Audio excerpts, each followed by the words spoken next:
Buenas tardes, muchísimas gracias por la invitación. Vamos a hablar hoy sobre capsulorexia curvilínea continua, que es uno de los avances y uno de los hitos más importantes en la historia, creo yo, del desarrollo de la cirugía de catarata. Acordarse que las cataratas que se complican son siempre las mismas, ¿no es cierto? Pupilas chicas, pseudoexfoliación, cataratas duras, cataratas intumescentes. Por eso es importante que nosotros tomemos todas las precauciones posibles para que no se compliquen las fáciles, que es donde debiéramos no tener mayor problema. Entonces, el primer consejo aquí es entender lo más profundo posible los fundamentos de la cirugía. Para saber hacia dónde vamos, es necesario conocer desde dónde venimos. Y por eso es importante hacer un pequeño repaso. Hoy en día tenemos un gran desarrollo tecnológico asociado a la catarata que nos permite predecir los resultados bastante bien. Estamos hablando de entre 0,25, 0,5, digamos, dioptrías en más del 90% de los pacientes, lo que es impresionante. Pero este desarrollo tecnológico ha sido posible en gran parte gracias al desarrollo de la capsulotomía. Vamos a ver por qué. La capsulotomía tiene una historia más o menos que se podría resumir en 275 años y parte en 1747 con Jacques Daviel, que él hacía una capsulotomía, abría la cápsula para poder sacar y expresar el núcleo en la extracción de cirugía extracapsular.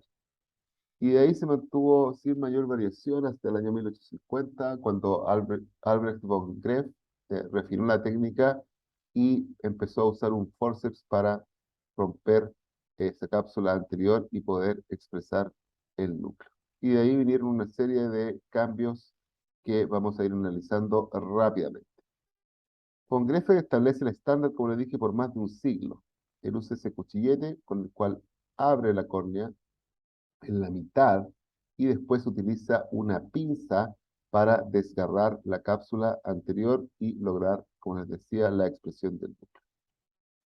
Aquí vamos a ver una cirugía extracapsular de 1929, o sea, 80 años después de la descripción de la técnica que se seguía usando de la misma forma. Ahí vemos la apertura de la córnea, la mitad de la córnea, y luego vamos a ver cómo él introduce una pinza, como vamos a ver ahí, para hacer una iridectomía para facilitar la salida del núcleo y posteriormente, fíjense ahí cómo hace una apertura con esa especie de cistótomo y con eso se logra abrir la cápsula y la extracción del núcleo, como vamos a ver ahí. Ahí está el núcleo de la catarata. Luego se hace un pequeño lavado. Todo esto sin uso de microscopio y sin uso de lupa, sin uso de nada. Se lava y después de lavar, ojalá haya quedado bien lavado, se procede a sacar el bléfaro y con eso se termina la cirugía. Esta es una extracción intracapsular con el uso de aflatoximina y una sonda de crío que se hizo en el año 62 en el Hospital Clínico de la Universidad de Chile. Vamos a ver ahí con el crío cómo se fija el cristalino cataratoso y se extrae. Fíjense ahí en ese instrumento que mueve, ese es un sonulótomo de oro, con el cual está cortando la zónula o ayudando a que se separe para facilitar la salida del cristalino. Como les decía, esto ya se había tratado con alfa-quimotripsina para hacer una lisis, digamos, enzimática de las zónulas para liberar el cristalino cataratoso. Como vemos ahí, se termina la extracción del cristalino y posteriormente se va a proceder a cerrar esas heridas con esa seda negra que están viendo en la imagen. Eh, Kellman, como sabemos, es el padre de la facomulsificación y él la introduce en 1967 y inventa una nueva forma de hacer capsulotomía usando un cistótomo en forma de gancho, como ven ahí, haciendo lo que se llamó en su tiempo la capsulotomía en árbol de Navidad, para hacer facomulsificación supracapsular. ¿Qué quiere decir con esto? Hacía la capsulotomía, se le usaba el cristalino de cámara anterior y después se hacía la facoemulsificación. Fue Richard Kratz el que hizo un cambio aquí y que inventó la capsulotomía en abrelatas, que usamos por mucho tiempo para la cirugía extracapsular. ¿Y por qué? Y también para la FACO, como ven ahí. ¿Por qué? Porque él pensó que la facomulsificación endocapsular, o sea, hacer la facomulsificación en el plano iridiano, era mucho más seguro, especialmente para la córnea, cosa que nosotros ya sabemos bastante bien que es así. Ahí está entonces una capsulotomía en abrelatas. Pero esta capsulotomía en abrelatas tiene una serie de limitaciones, como vemos aquí. Movimientos del lente. Básicamente, como vemos a la izquierda, un lío capturado en la pupila, un lío, el síndrome del lío perdido, como se ve ahí, en el cual el lente intraocular se va por la rotura, digamos, y por los desgarros que se deben haber formado en la capsulotomía en abrelata, hacia la cavidad vítrea, síndrome de uveitis glaucoma por el movimiento del lente, al estar libremente puesto en el surco, en la posición, digamos, que probablemente iba variando. Ahí vemos una captura de una áptica a través de la iridectomía, el síndrome de Sunset, en el cual el lente caía hacia abajo, eh, logrando, digamos, pasando el paciente nuevamente a fase. Este lo pongo solamente porque es entretenido que el síndrome del síndrome del lipoparabrisas, en el cual era un lente pequeño, en el cual se afirmaba la pata inferior, pero la pata inferior quedaba libre, por lo tanto el lente se movía hacia la izquierda y hacia la derecha, igual que un limpio parabrisas. Y aquí se mostraba también el síndrome, como les decía, de Sunrise abajo y Sunset arriba, en el cual había movimiento del lente, desplazamiento del lente con las dificultades reflectivas que ustedes se pueden imaginar. Solamente quería mostrar aquí que en este trabajo súper antiguo, digamos, de los años 80, se utilizó una técnica para fijar estos lentes al iris con esa sutura 10-0 de Prolen. Como ven ahí, el lente quedaba fijado al iris, con lo cual ya se evitaba la aparición de estos síndromes. Eso fue en el año 1983. Aquí está el segundo consejo. Revise la experiencia previa para utilizar los aciertos y no repetir los errores.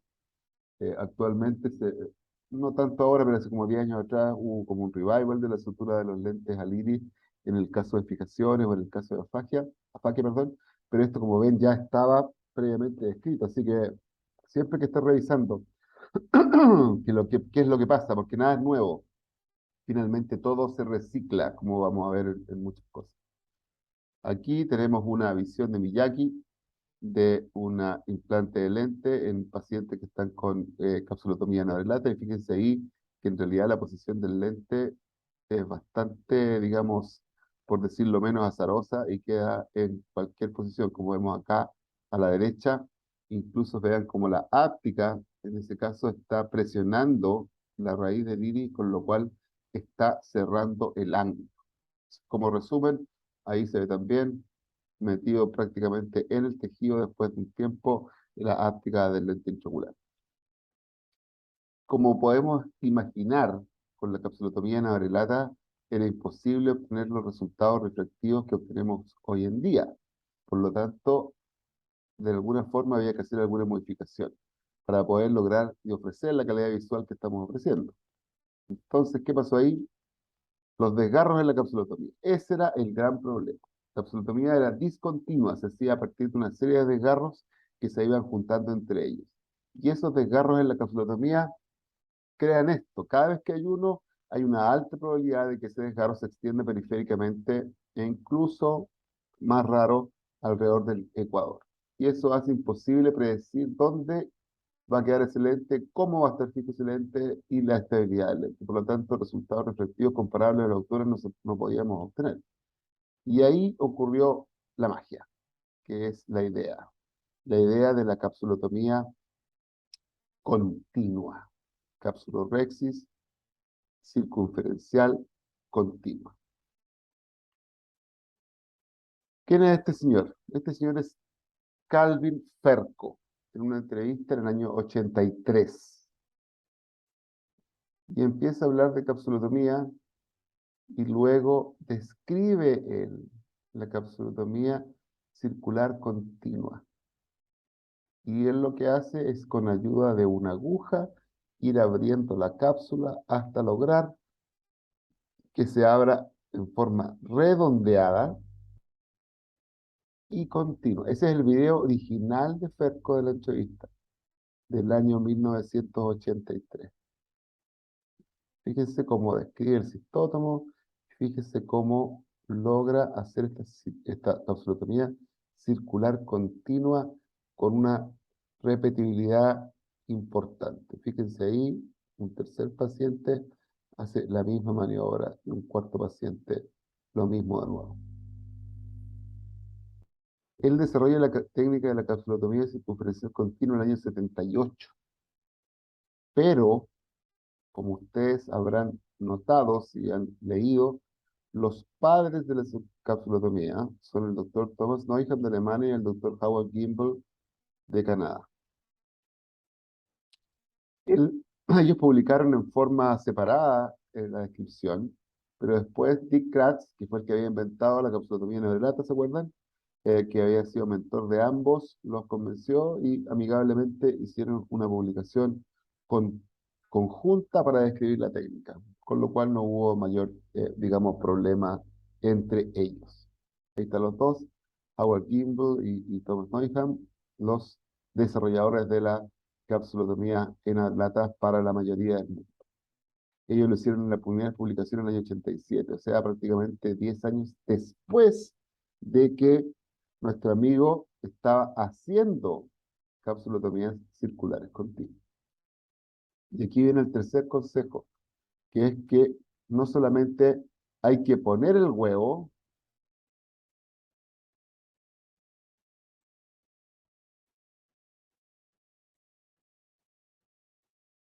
sino que hay que cacarear el huevo. Y eso es muy importante acordarse.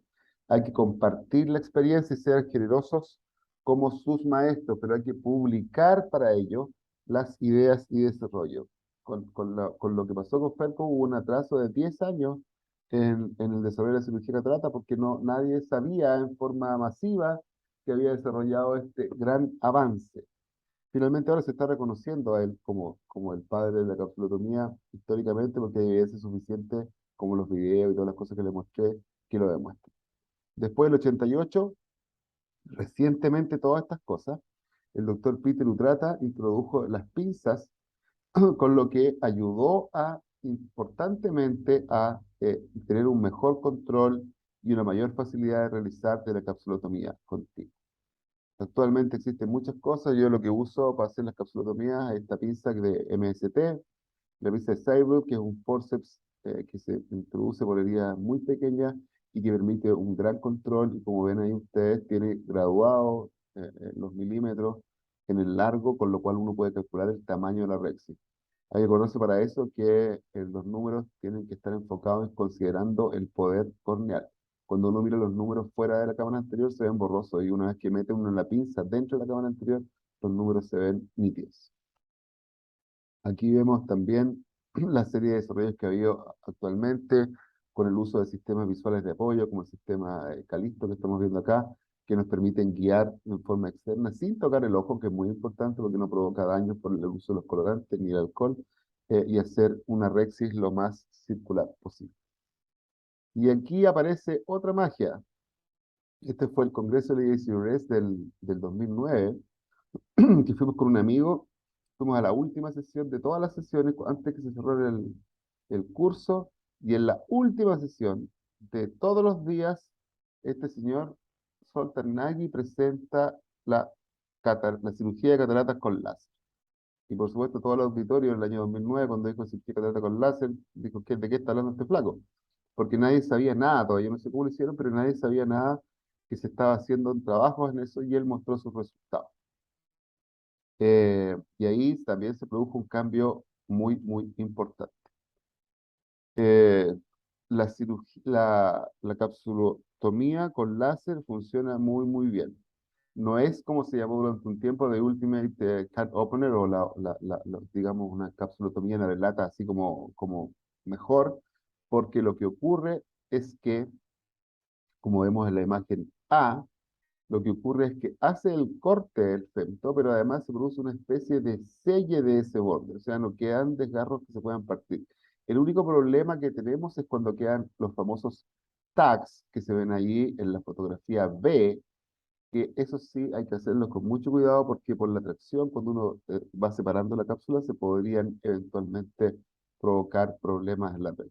Y el C es el rasgo de una capsulotomía hecha manualmente, como ven ahí, que es bastante parejo. Ahí están los tags en el círculo, que son el único problema que uno tendría para la realización de la capsulotomía con el femtosegundo. Aquí tenemos otra opción, que es el septo, que es este círculo que se introduce en la cámara anterior, digamos, doblado, se fija por succión a la cámara anterior, perdón, a la cara anterior del cristalino, y luego se hace una descarga, con lo cual se produce la apertura, digamos, redonda, circular, perfecta de la cápsula anterior para seguir con la cirugía. Y otra posibilidad es el capsuláser. Como vamos a ver aquí, ¿de qué se trata esto? El capsuláser es un aditamento que se pone en cualquier microscopio, ahí está, necesita tinción de la cápsula con azul de tripán, ese es el único problema que tiene, y posteriormente, como vamos a ver ahí, se pone viscoelástico, se pone un lente, el lente se pone en la superficie del ojo y ¡pum! Listo. Un tercio de segundo, está lista la capsulotomía perfecta, como ven ahí. Es increíble esta tecnología, como les decía, es capaz de asociarse a cualquier microscopio, lo que lo hace ideal. Se puede hacer capsulotomía entre 4,5 y 5,5 milímetros en la misma camilla y después continuar con la cirugía en forma habitual. La postura del lente, etcétera. Muy, muy, muy interesante. El Capsulation. Ya. Ya que repasamos la historia, ahora vamos a ir más a la parte técnica para ver cómo tenemos que hacer, así que vamos a poner manos en la mesa. Tenemos que acordarnos que la membrana, la cápsula cristalina, la membrana basal del epitelio del cristalino, es bastante delgada, especialmente en la zona posterior, en la cual tiene un espesor entre 4 y 9 micras, que es bastante poco, como podemos ver, entre 4 y 9 milésimas de milímetro. Está soportado, digamos, por la zona de zinc, que tiene tres porciones que se van debilitando con la edad. Y la que tiende a desaparecer es la ecuatorial, es la que está al medio. Esa es la que tiende a desaparecer. Como ven ahí, eso es lo que soporta el sistema. ¿Por qué es importante dilatar y cicloplegiar a los pacientes? Cuando ustedes no cicloplegian a los pacientes, tienen que considerar que el paciente puede estar acomodando. Y fíjense cómo cambia la curvatura corneal con la acomodación. Ahí tenemos 3, ahí tenemos 0, ahí tenemos 6, 3, 0. Fíjense, con 6 es muy curvo, con 3 es mucho menos y con 0 es casi plano. Y eso es muy importante porque la forma del cristalino hace, al ser la cara anterior curva, hace que los vectores siempre se vayan hacia afuera. Y fíjense que a medida que agrandamos nuestra cápsula rexis, los vectores de fuerza que llevan digamos, que la rotura que uno vaya quedando se vaya hacia afuera aumenta. Por eso es que las rexis más grandes tienen un mayor vector de, digamos, de desviación hacia afuera. Por lo tanto, hay que tratar siempre de hacer la rexis más o menos entre 4,5 y 5,5 milímetros, en los cuales estos vectores que hacen que se trate de ir hacia afuera el rasgo disminuye. La superficie del cristalino es convexa, siempre es convexa. Existe una permanente presión posterior, porque está el vitro, ¿no es cierto? Y nosotros estamos trabajando en la cámara anterior y si las maniobras no las hacemos bien y no mantenemos la hermeticidad durante la cirugía, va a bajar la presión en el segmento anterior y eso hace que aumente la presión posterior. Por lo tanto, siempre la rexis siempre va a tender a desgarrarse hacia la periferia. Y ahí es donde es importante el uso de los viscoelásticos que nos va a permitir trabajar en una cámara anterior que podríamos llamar congelada. Es importante acordarse que no todos los viscoelásticos son iguales y que los viscoelásticos tienen distintas propiedades. Eh, Actualmente se les llama Ophthalmic Viscosurgical Devices por esto mismo, por sus características que los permiten utilizar en diferentes situaciones para diferentes cosas y con un uso específico de cada uno de ellos. Yo lo que hago generalmente es softgel, que es la combinación de un viscoelástico, como vemos ahí, dispersivo, que se inyecta en la cara anterior del cristalino, y luego una inyección de viscoelástico cohesivo. Para eso, entramos con nuestra cánula, nos ponemos en el centro del cristalino e inyectamos, y con eso vamos a desplazar el dispersivo hacia el endotelio, que es donde queremos que esté, y el cohesivo va a mantener la profundidad de la cámara anterior. Si quieren leer sobre los viscoelásticos, su origen y su uso, busquen todo lo que puedan del doctor Steve Arsenault de Canadá. Aquí tenemos un ejemplo, una de las primeras publicaciones cuando él describe la técnica del softgel en el año 99. Él siempre es muy, muy interesante de escuchar. Tiene presentaciones online que están en YouTube, en iTunes, para que lo puedan ver, porque realmente el flaco es un genio con estas cosas. Uno tiene que acostumbrarse a trabajar idealmente, todas estas cosas son ideales, con la misma combinación de viscoelástico, mantener refrigerado. Hay que acordarse que las Rexis son más difíciles en jóvenes y en niños porque la cápsula es mucho más elástica. Prácticamente no tiene nada de fibrosis, nada digamos, de consistencia. Por lo tanto, para ellos es súper importante acordarse que la tinción capsular con azul de tripán le entrega mayor rigidez, y eso hace que sea más fácil hacer la Rex. Y lo otro es utilizar, digamos, viscoelásticos que sean altamente cohesivos para poder tener un mejor control de ella. Hay que marcar la córnea, es una opción, marcarla mental, marcarla con el instrumento, como vemos en el video de abajo a la izquierda, o los sistemas de guía digital como el Calisto arriba a la izquierda, idealmente con un instrumento que no deforme la herida, y ojalá que uno pueda hacer esta Rexis por la paracentesis para mantener la cámara lo más establemente posible y que nos permita trabajar tranquilos y hacer una Rexis lo más redondeada posible y del tamaño que tenemos planificado. Hay que presurizar la cámara anterior para tener un ambiente, digamos, estable. Ahí estamos las Rexis, una cirugía hecha por mí, grabada en el año 2000 a la izquierda, y una Rexis ahora en el 2019, con la primera con citótono bajo agua, creo. Sí, no sé si fue viscoelástico ese tiempo porque era difícil de conseguir y uno trataba de guardar para varios pacientes. Pero fíjense que finalmente el tiempo es el mismo, o sea, una muy pequeña diferencia. Uno tiene que practicar, practicar, practicar, practicar, practicar e ir adoptando lo nuevo que va saliendo. No necesariamente eso va a hacer que sea más rápido, pero sí lo que ocurre con las cosas nuevas y con esto técnicas es que es mucho más seguro y es mucho más reproducible, cosa que es muy, muy importante para la cirugía de catarata. Así que la importancia de los viscoelásticos es fundamental para esto, y yo creo que tienen que estudiarlo y aprender sobre su uso y sobre su comportamiento, porque no es lo mismo usar de un tipo o de otro. Aquí está un trabajo también clásico, que son los mecanismos de la capsulorhexis, también del doctor Steve Arsenault, que lo pueden encontrar en línea, en el cual describe las dos formas básicas de hacer la capsulorhexis, que es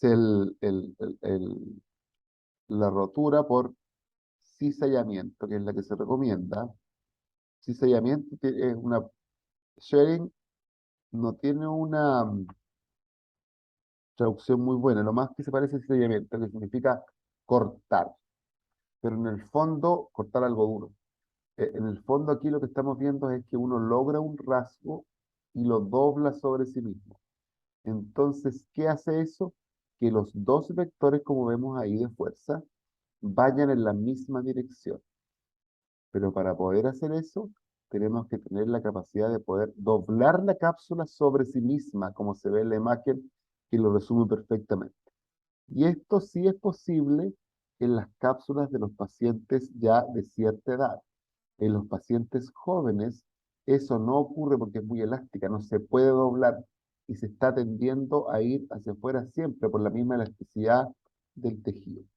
Y ahí hay que usar la técnica que fue la que se empezó a usar cuando se empezó con la cápsula Rexis, que es la rotura por estiramiento, en los cuales hay dos vectores que son opuestos, como vemos ahí.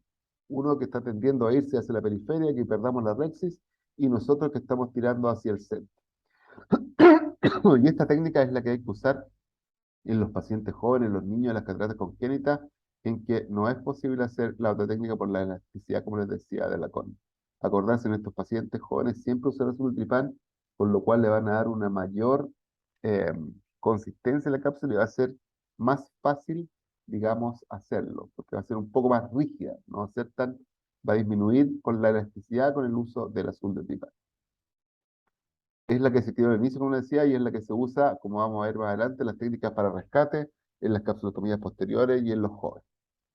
Aquí está la técnica primera, con el sellamiento hay que lograr que hacer un fold, un pliegue en la cápsula anterior, ahí, y a partir de ese pliegue, irlo retomando, y fíjense lo controlado que está eso. Porque como estamos con viscoelástico, el viscoelástico hace presión sobre ese flap de cápsula y nos permite completar ahí, la Rexis por cizallamiento. Eso es lo clásico que uno hace en la mayoría de las cataratas. Como vamos a ver aquí, esto se puede reproducir. Aquí yo hice un modelo con papel de celofán.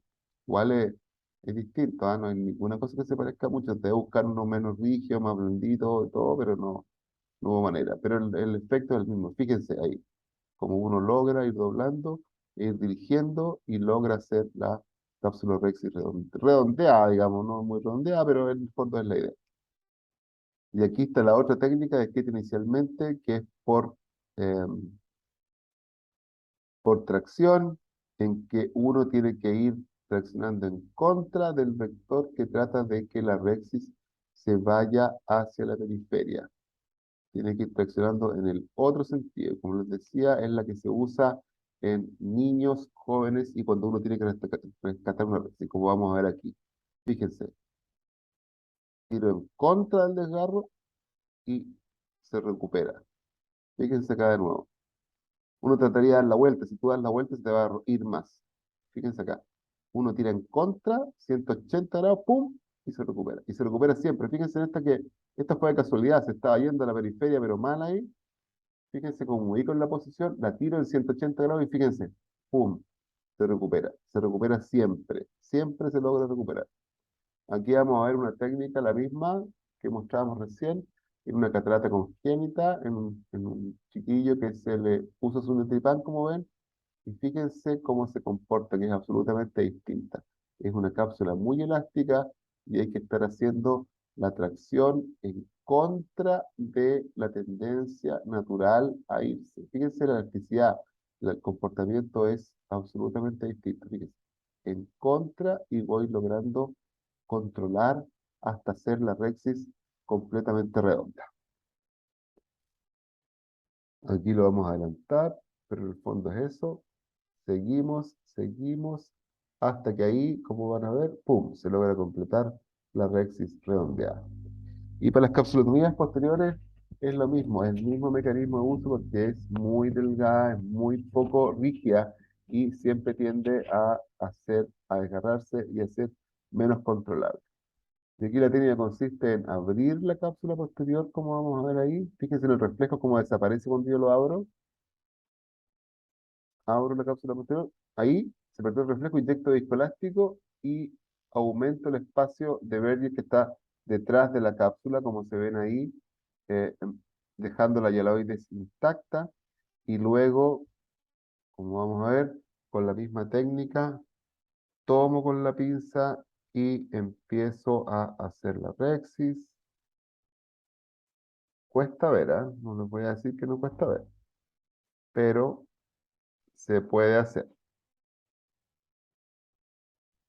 Ahí vamos a tomar de nuevo, ahí se ve mejor, ¿se fijan? Cómo va siguiendo el compás de la otra. Ahí vamos a dejar un último pedazo para que ustedes lo vean. Ahí. Terminar la cuesta. porque uno piensa que la está terminando, pero no, piensa que la está terminando, pero no. Y hay que estar seguro de haberla terminado, porque si no, no hemos hecho nada. Ahí pensé que la había terminado, pero todavía falta un poco. Y ahí con la última tomada, ¡pum! Se termina la Rexis, tenemos nuestra Rexis posterior redondeada perfecta. Cuarto consejo, desarrollar un método que sea la base sobre la cual puedan variar e innovar. Uno siempre tiene que tener una base y a partir de esa base cambiar. Esta es una maniobra súper importante, que es la maniobra de Little, que yo les traté de mostrar en el modelo azul. ¿Y en qué consiste? Cuando uno se le empieza a ir la recta hacia la periferia, hay que hacer una tracción en 180 grados en contra del rasgo, con lo cual en el 100% de los casos se recupera esa recta. Al principio, cuando uno recién parte haciéndolo, es como un acto de fe, porque uno dice, pero ¿cómo lo va? Es contraintuitivo. Tirar los 180 grados en contra, o sea, absolutamente, diametralmente opuesto hacia dónde va el rasgo, porque eso lo va a recuperar. Pero así funciona la física y como les digo, se recupera en el 100% de los casos. Tratar de uno seguir con la Rex y tratar de recuperarla dando la vuelta, eso va directo al fracaso. Así que maniobra de Little, tracción en 180 grados en la dirección del rasgo. Como vamos a ver ahí, que se recupera y podemos seguir con la red. Estas son las fotos originales del Lidl y aquí está el video original del Lidl para la recuperación de la red. Fíjense ahí cómo lo tira y lo logra recuperar.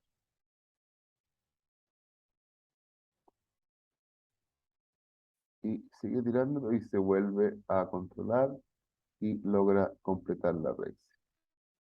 Aquí tenemos otro ejemplo, fíjense, mucha confianza ahí, bla, bla, bla, poco viscoelástico, se tira, y la Rexy se le empieza a ir ahí abajo.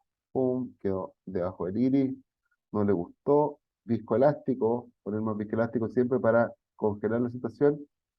Se hace, aquí el cirujano hizo otra paracentesis para tener un mejor punto de ataque hacia la zona del desgarro. Fíjense ahí, más viscoelástico, se va a meter por la pinza, por la paracentesis recién hecha, y va a hacer, como ven, la tracción en 180 grados, diametralmente opuesto, y fíjense cómo, ¡pum!, la Rexis se recupera. Y así funciona, matemática pura. Esto no es fe, es física, así que háganlo con toda confianza. Aquí vamos a tener lo mismo, es otro ejemplo, cortesía del doctor Snyder y el doctor Pérez, colegas, uno americano y el otro chileno. Fíjense aquí es lo mismo, toma la cápsula, la tira y la recupera. Fíjense. Acto de fe también. Fíjense cómo quedó redondeado arriba. Ahí. Se estaba yendo y la recuperó. Creo que después se le trata de ir otra vez. Sí, otra vez. Y hace la misma maniobra y con fe nomás, en la física, la tira y la recupera. Y se recupera dos veces en el mismo paciente. Hay que acordarse que la Rex tiene que cubrir entre 0,5 y 0,75 milímetros del lente en 360 grados. Eso evita la opacidad de la cápsula posterior, la cápsula fimosa, el descentramiento, especialmente importante en los lentes premium. Esa característica de la Rex y de los lentes permiten que las células epiteliales no sigan avanzando y se mantenga bajo alrededor de un 10% y en algunas series menos la posibilidad de opacidad de cápsula posterior, que antes era 100%. Uno puede optimizar la Rex y después de haber implantado el lío, hay que estabilizar la cámara anterior con viscoelástico, partir el desgarro con tijera y después continuar con nuestra técnica igual que siempre. La Rexis tiene que cubrir todo, porque como les digo, si no ocurre esto, como la proliferación celular, porque se metan las células por debajo de los bordes que están libres, se produce desplazamiento si no lo cubre, porque puede retraer un lado del lente, cosa que es clave en los lentes tóricos como los de la derecha, y puede haber un peor escenario incluso que es el desplazamiento, o sea que el lente se empuje hacia un lado y además tenga tilt, porque la cápsula se meta por detrás del lente y algo que tenga un eje, algo que tenga una malposición, tanto los XX como Y. Hay que revisar siempre el lente. El sentido de la cápsula Rexis es poner el lente dentro del saco. O sea, hay que estar seguro siempre, si la pupila está pequeña, hay que utilizar los ganchos de Kugler para poder revisar que todo el lente esté cubierto por la cápsula Rexis. Este era un paciente que tenía uveitis glaucoma, atrofia del iris, dispersión de pigmento, la cirugía se había descrito sin complicaciones y el ojo del otro lado estaba perfecto, no dilataba mucho, ese era el problema que tenía yo con la dilatación digamos, de la lámpara aparecía en el lado izquierdo. Después en pabellón logramos ver que lo que ocurría era que la áptica había quedado doblada hacia atrás y hacia afuera de la rexis. Y el doctor que la había operado no se había dado cuenta porque la pupila era pequeña. A veces eso ocurre en los que se despliega más lentamente los lentes cuando están muy, muy fríos. Por lo tanto, hay que tratar de no tener los lentes con las temperaturas muy bajas porque están mucho más rígidos, realmente se demoran en lograr recuperar su posición natural. Como vamos a ver aquí, aquí está la cirugía. Lo que hicimos básicamente fue muy simple. La pata estaba doblada hacia atrás, ¿se fijan? Como que le estuvieron haciendo una llave. Sacamos la pata, reformamos el saco y pusimos la pata dentro del saco porque la Rexis estaba bien, con lo cual se terminó el problema de la paciente, pero ese problema nunca debiera haber existido. Siempre, si no tiene una buena visualización, porque la Rexis es tan chica, tienen que hacerlo ustedes manualmente. Fíjense aquí, cuando hay roturas de la cápsula posterior de la cirugía, siempre hay que tratar de, si existe la posibilidad, de hacer una cápsula Rexis posterior, porque así van a poder poner el lente en el saco siguiendo el plan original. Aquí, cuando tienen rotura, lo más importante que hay que hacer cuando uno tiene una rotura de cápsula posterior es no sacar los instrumentos del ojo antes de poner viscoelástico, porque cuando uno saca muy rápido los instrumentos, la cámara se aplasta y el desgarro posterior aumenta muchísimo. Hay que dejar el instrumento ahí con calma, no hacer nada, ni aspirar, ni nada, poner viscoelástico, estabilizar todo, dejar de infundir y sacar el instrumento. Y ahí poner más viscoelástico, armar el cuento y tratar de ver qué es lo que se puede hacer. Pero no hacer movimientos bruscos, también es contraintuitivo, pero uno tiene que estar consciente de ello. Y la otra cosa importante, nunca, cuando tengan problemas con la reacción con la cápsula, nunca pongan lentes monopiezas en el surco.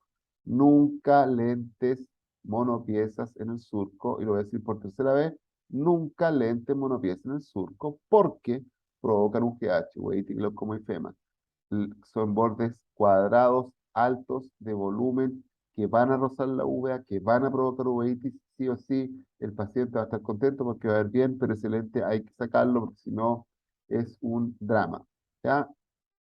Después del tiempo van a empezar a tener problemas que no van a poder ser solucionados. Así que acordarse, nunca lente monopieza en el sur. Lo otro que se puede ver son los síndromes de contracción capsular, como capsulofimosis, como se ve acá, que fueron descritos por primera vez por Jensen en el año 93, son más frecuentes en las cataratas duras, como llegan ahí, pegan prácticamente a un cerrado de la red. Y también en otras condiciones que tienen debilidad celular y alteración de la barrera hematorenal, como la pseudosfoliación, uveitis, distrofia miotónica, retinitis pigmentosa, los pacientes que son altos miopes, edad muy avanzada y los pacientes que tienen glaucoma por ser angular, especialmente los que tienen sinequias o tienen historia de un glaucoma agudo o subagudo porque esos sacos están un poco sueltos. Entonces, en todos estos pacientes, la recomendación es poner un anillo endocapsular. Yo estoy utilizando los anillos de tipo 13, que son, digamos, azules, que lo que permite verlo y estar más seguro cuando uno está dentro del saco y permite estabilizar y disminuir el riesgo de contracción de la Rex y la cápsula fibrosa. Aprendan de sus complicaciones y obtengan algo positivo de toda situación. En este paciente, para que vean lo que uno va armando, todas las cosas que vimos recién, estaba tomando desayuno, era el ayudante, pero no, me levanté un poco tarde, estaba tomando desayuno, era un paciente que estaba para faco, lío y vitrectomía, y me llaman que no tome más desayuno, que vaya a ver, y pasaba esto.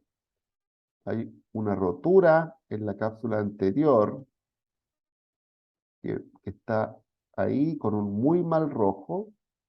Ahí está la rotura.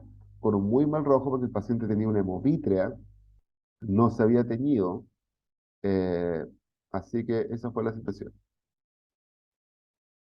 ¿Qué es lo que vamos a hacer? Vamos a aplicar todos los conceptos que vimos. Paralizar o congelar la cámara anterior con viscoelástico.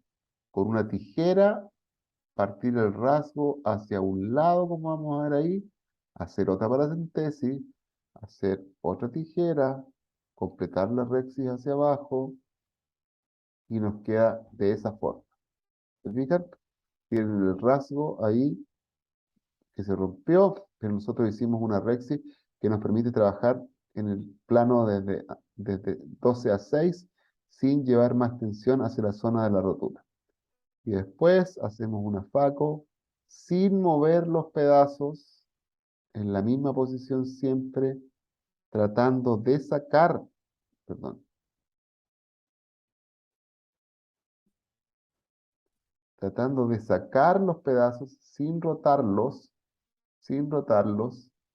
hacer una aspiración de masa muy cuidadosa, siempre primero en el sentido donde tenemos más sujeción, que es arriba y abajo, y dejando las orillas para el final en forma tangencial. Sacamos todo, luego ponemos nuestro lente y ese lente queda en esa posición, no lo tratamos de rotar, porque acuérdense que las roturas están 3 y 9, así que lo dejamos ahí, lavamos todo y queda perfecto. Como ven, ahí se ve la sangre atrás de la hemovítrea, por eso en la cirugía hubo que tomar todas estas precauciones. Al día siguiente veía 0,2 y a las 2 semanas ya estaba con visión 0,6, lo que es bastante bueno. Sexto consejo, entonces, acordarse siempre de desarrollar respuestas automáticas frente a las situaciones de emergencia. La memoria muscular que dicen de los tenistas y de los deportistas, lo mismo. Si ustedes tienen rotura de cápsula, no saquen el instrumento. Lo primero que tienen que hacer es dejarlo ahí, viscoelástico, parar y después observar y después seguir. Finalmente, una cirugía compleja no es nada más que una serie de pasos simples ejecutados en la secuencia correcta, así que eso es todo, hay que tener la mente clara y tratar de tomarse el tiempo. Muchísimas gracias, tienen el QR del canal de YouTube donde pueden revisar toda esta cosa con mucho mayor detalle y con datos históricos que son mucho más entretenidos, pero por efecto del tiempo aquí no lo pude hacer. Así que muchas gracias y nos estamos viendo.